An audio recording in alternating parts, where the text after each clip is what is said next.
Добар ден. Временските услови традиционално ја изненадија Македонија пат и најдобро е да се послуша препораката без поголема потреба да не се трга на пат.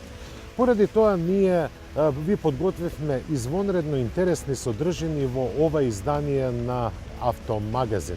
Ќе се прошетаме низ сите меридијани светски и ќе ви ги донесеме најновите новости од светот на четирите тркала, но и ќе имаме време да запловиме. Да запловиме со најновата јахта на Lexus. За што станува збор, видете на самиот почеток од нашето ново издание.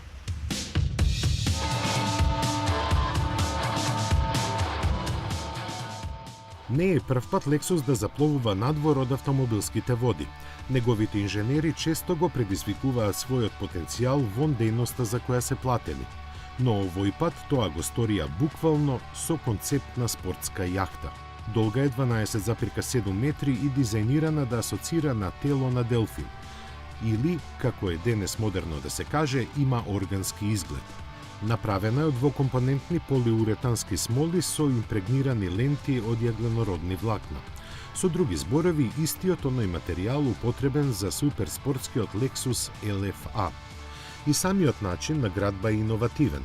Надворешниот труп беспрекорно е обвиткан околу внатрешната структура од едно масивно парче од споменатиот материјал. Од Toyota велат дека со примената на новите материјали е остварена заштеда на тежината од дури 1 тон. Под палубата има места за 6 до 8 патници кои ќе се забавуваат со висококвалитетниот Mark Levinson мултимедиски уред и Wi-Fi мрежата. Малата кујна и бањата се дел од неопходното, исто како и кожата, дрвото и луксузните детали од стакло. Самата јахта се командува преку голем дисплеј чувствителен на допир, со кој се контролираат навигацијата, радарот, сонарот и работата на двата V8 мотора. Тие се истите оние 5-литарски кои се наоѓаат под каубите на RCF и LC500 купе. Со нивните вкупно 897 коњски сили, оваа јахта на отворено море постигнува брзина до 80 км на час.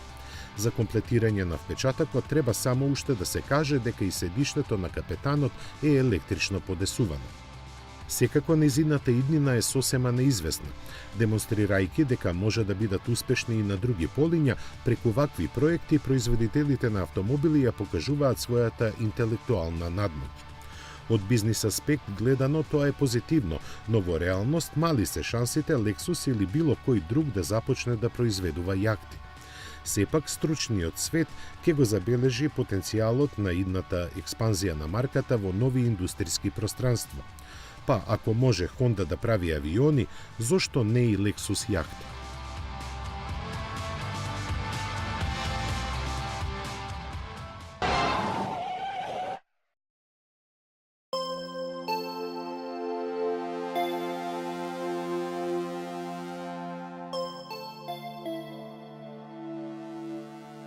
Оној кој има страст за автомобили не може и не смее да се задоволи само со еден бренд. Тоа е мотото под кое Премиум Автоцентрум ги рестартираше своите бизнис активности. Доскорашниот увозник на Land Rover и Jaguar уште летоска, кога не го продолжи договорот со британскиот производител, најави сосема нов концепт на работа. Требаше половина година тој да се воспостави и веќе целосно се функционира според него. Главната разлика е што во центарот на вниманието сега е купувачот, кому на едно место му се нуди широк избор автомобили од повеќе марки, без разлика дали станува збор за нови или половни. Почетокот е означен со понудата на возила од 6 производители, чија бројка наскоро ќе се зголеми. Плановите за работа предвидуваат постојана залиха од 50 на луксузни возила со можност за интересираните клиенти да го нарачаат она што најмногу го сакаат. Обезбедени се повеќе линии за кредитирање и лизинг. Секако и сервис, а се нудат и резервни делови од повеќе извори, не само оригинални. Со тоа купувачот има избор во зависност од цената што е подготвен да ја плати. Мултибрендинг концептот на работа, при кој продавачот не е врзан само со еден производител, одамна е познат во Европа. Кај нас е сосема нов, исто како и начинот на кој возилата се продаваат. Од Премиум Автоцентрум нагласија дека довербата треба да е двострана и дека не смее да се сведе само на продажба на возилото. Лојалноста е битен фактор, при тоа и како што кажа, ако се посакуваат лојални клиенти и продавачот треба да биде таков.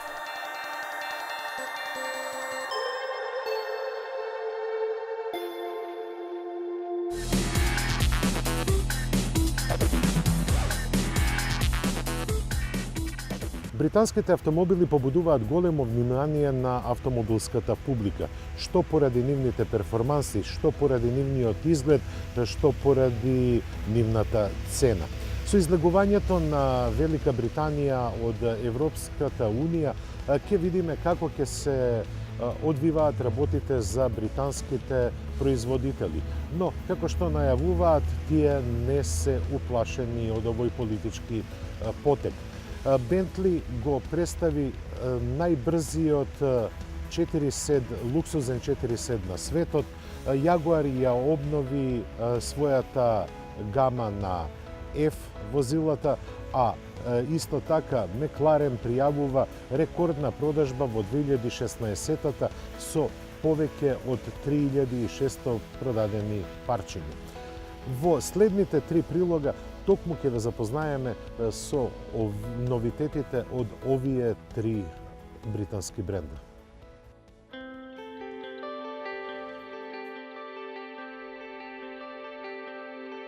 Со најекстремниот модел досега, Бентли повторно провоцира во светот на луксузот и брзината.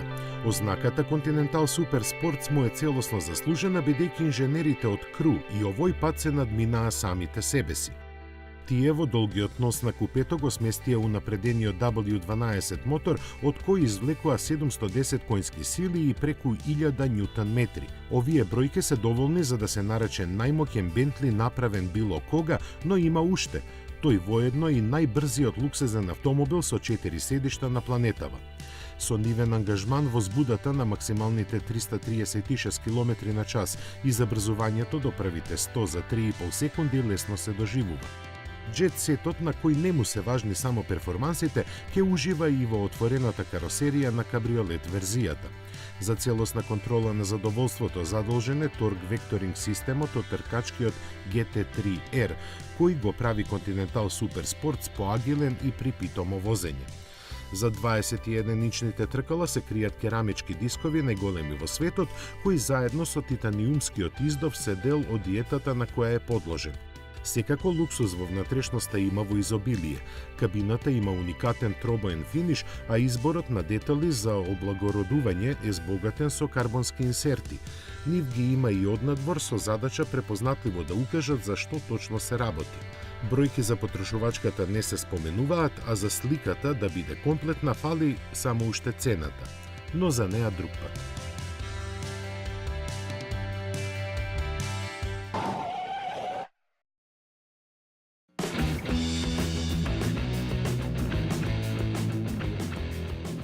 Англиските автомобили од секогаш биле мешавина меѓу елеганцијата и луксузот. Нивниот сооднос е одреден од моментот во историјата кога се појавувале, а спортската душа се подразбира.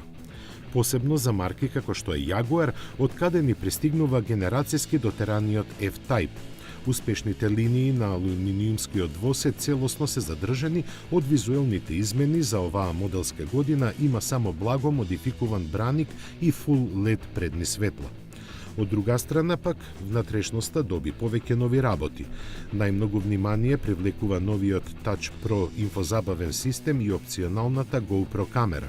Се монтира на хаубата и со помош на специјално развиен софтвер ги комбинира видеото со реалните податоци за перформансите, брзината, положбата на педалата за газ, силината на кочење и слично.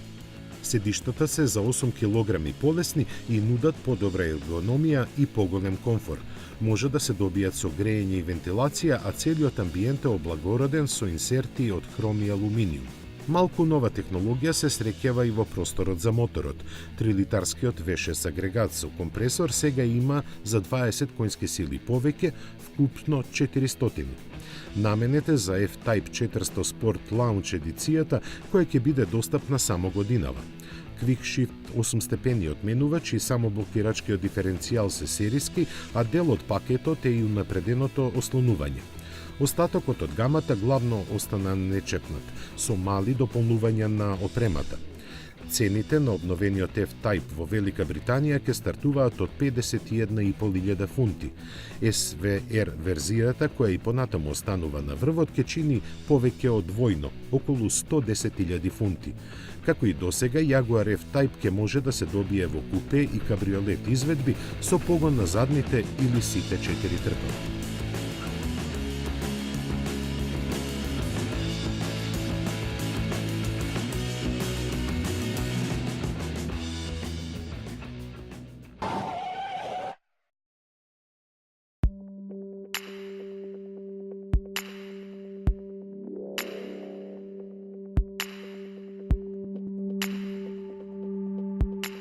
Во очекување на новиот модел од Мекларен се пофалија дека 2016 година им била поуспешна од очекувањата.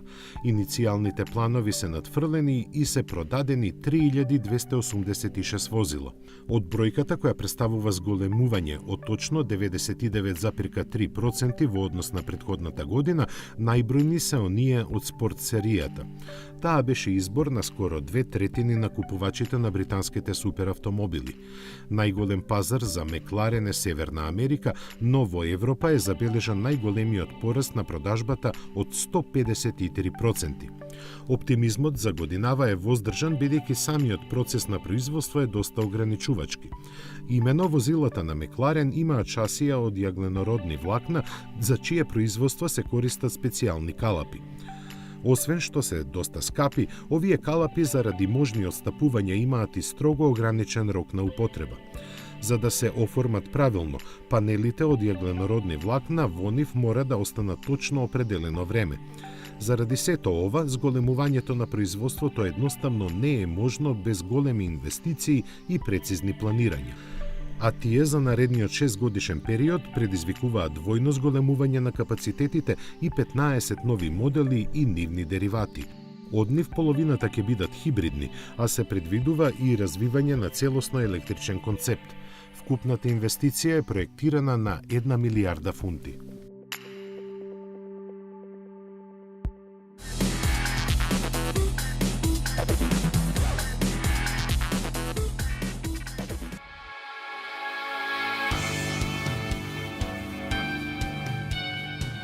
За прв пат по многу години Chrysler ја започна годината без премиера на серијски модел, а за спасување на честа на компанијата беше задолжен концептот Портал.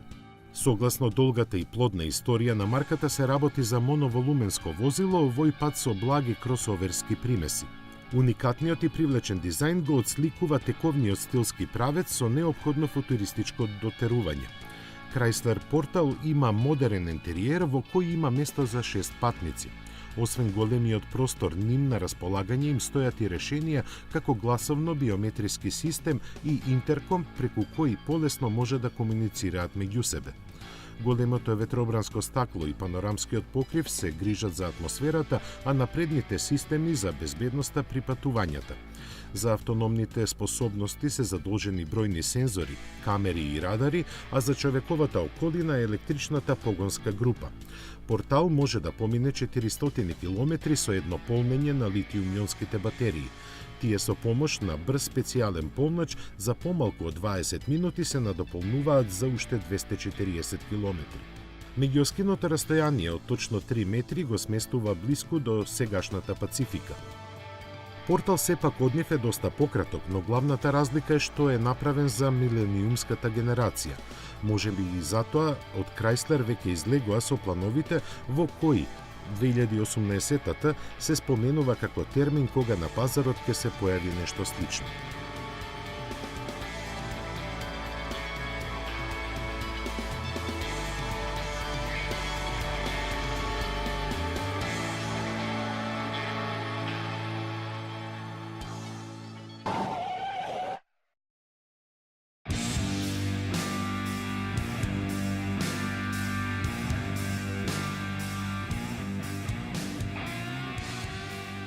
Никој не е имун на искушенијата на Лас Вегас, ниту автомобилските производители кои не можат да одолеат на предизвикот на тамошниот саем.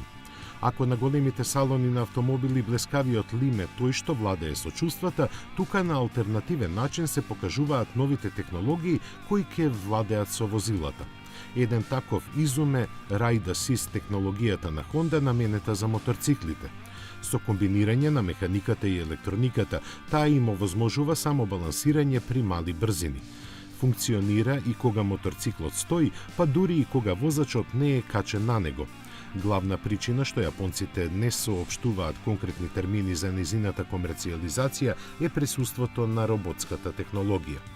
Сличен пристап е применет и кај концептот New V, кој во основа е автоматизиран електричен мини автомобил со вештачка интелигенција. Намен е да креира нови можности за купувачите, овој концепт е замислен како возило кое функционира целосно автономно. Бројни уреди и разработени алгоритми овозможуваат тоа само да реагира во сложени ситуации. Некои од неговите функции се тривијални, како препознавањето на расположението на возачот и според него дадените препораки за слушање музика. Но некои навистина интригираат. Таква е можноста за учење која го следи стилот на возење за во иднина возилото да делува на сличен начин, но има ситуации кога Honda New V ќе реагира подобро од него. Врз основа на комуникацијата со другите возила, овој концепт е способен пред време да ги препознае опасностите на патот. Така, например, при ненадаен застој или туку-што случена сообраќајна несреќа, ќе смени лентата на возење пред да има потреба од нагло кочење. Комуникацијата со останатите возила и бројните сензори овозможуваат и безпрекорно вклучување на оптоварена сообраќајница со оптимална брзина и сосема безбедно. Покрај се, Honda New V има и можност да ја враќа непотрошената струја назад во електричната мрежа, односно да ги полни батериите ноќе кога струјата е ефтина и да ја продава дење кога таа е по поскапа тарифа. Кога не го користи, сопственикот може да го понуди возилото на некој друг. Во тој случај, тоа само ќе отиде да го земе патникот и ќе го превезе таму каде треба. После тоа повторно само ќе се врати на локацијата каде е неговиот сопственик, водејќи при тоа сметка да има доволно струја за неговите преостанати возења тој ден. Интересна е и функцијата за нови возачи која им сугерира алтернативни и помалку стресни рути и ги приспособува перформансите на возилото според нивните способности. За крај, како шлаг на тортата, Honda New V има можност да врши разни плаќања место возачот без тој воопшто да излегува од возилото, за паркинг или за патарина, например. Всушност, овој систем како посебен проект веќе е развиен во соработка со неколку партнери за мобилно плаќање. Веруваме дека не е далеку денот кога ќе стане реалност.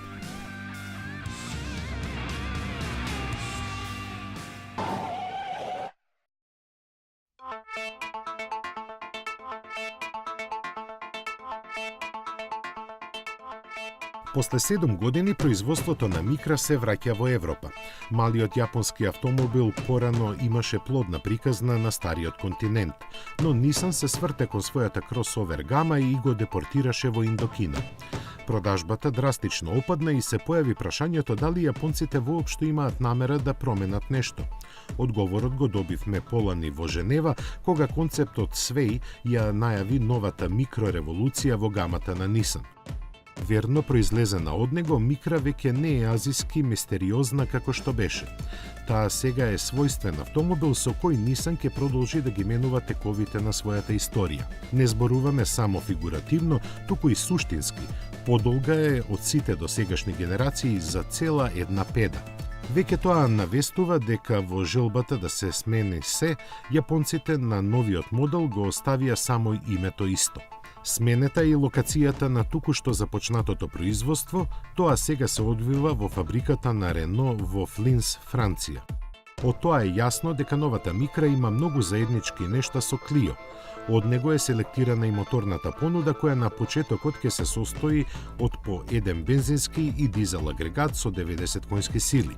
Подоцна ќе следи уште еден бензинец со 75 коњи, а се зборува и за низмо верзија со погонска група од Clio RS.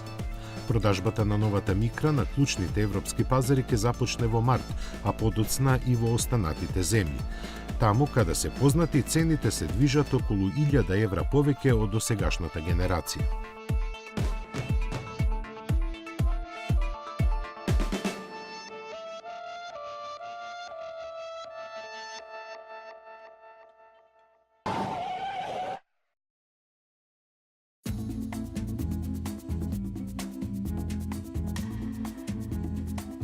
Infiniti продолжува да ја обновува гамата кросовери според системот пар-непар, така што сега на ред дојде QX50.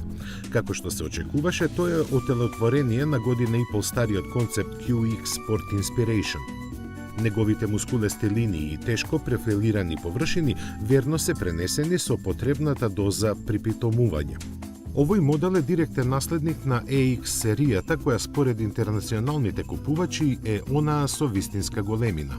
Затоа и немаше многу експерименти со дизајнот, за кој слободно може да кажеме дека е воздржан и недоволно провокативен. Но тоа може да се толкува и на поинаков начин, дека ова што го гледаме е повеќе од концепт, односно прототип подготвен за сериско производство. Динамичкото педигре на марката е задржано во целост, а моќното присуство ќе биде верификувано со најавениот нов турбомотор со променлива компресија. Детали за него не се познати, ниту пак за останатата моторна понуда. Затоа пак големо внимание е посветено на внатрешноста. Креирана со високо ниво на модерна умешност, таа изгледа како целосно да е продукт на рачна работа. Акцентот ставен на неа ги покажува намерите на Infiniti да ја предизвика конвенционалноста во освојувањето на купувачите. Големата количина премиум материјали и напредни технологии го потврдуваат тоа. Што од нив да издвоиме би било несоодветно затоа што ги има премногу. Целта беше да се покаже што се може да собере во кабината на еден ваков премиум кросовер. Сепак не може да се воздржиме, а да не го споменеме тачскрин интерфейсот, кој освен се вообичаено покажува и со која компресија работи моторот во тој момент.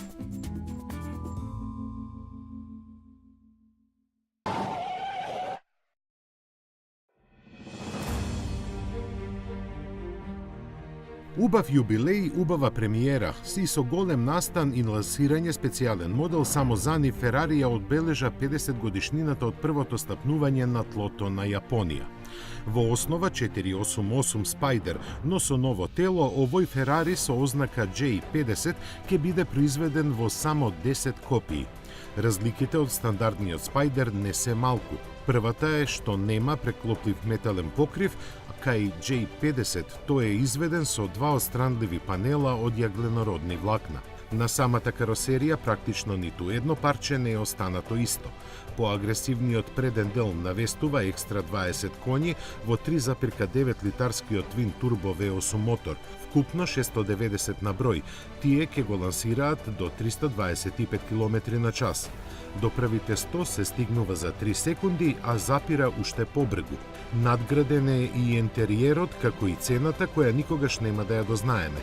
Таа секако не е битна, бидејќи сите примероци од славеничкиот модел однапред беа распродадени.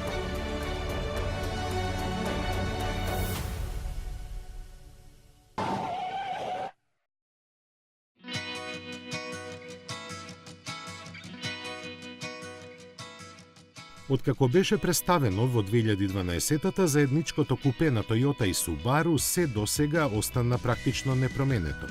Немаше ни потреба, неговиот исконски карактер беше точно она што нуди вистинско задоволство во возењето. Не на секого, туку само на оние што знаат како да го испровицираат неговиот нескроплив дух. Најдобра илустрација за тоа се овие снимки, направени во татковината на Дедо Мраз, Лапонија.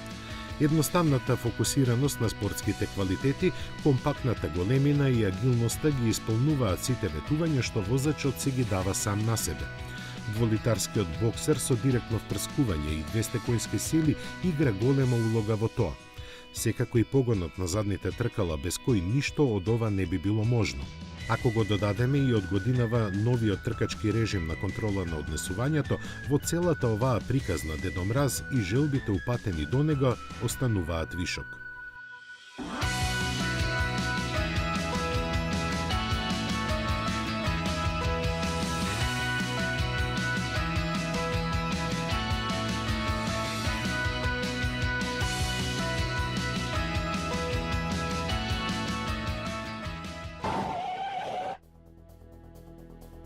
Со старата народна мудрост, подобро да се спречи отколку да се лечи, ја приведуваме оваа емисија кон крајот. Зошто го кажав тоа?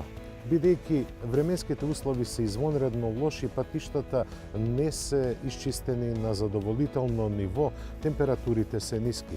Затоа избегнувајте да патувате без поголема причина, а доколку веќе патувате, бидете сигурни дека ја имате со себе комплетната зимска опрема. Ви посакувам добро здравје и расположение до нашата следна средба за 7 дена. До гледање.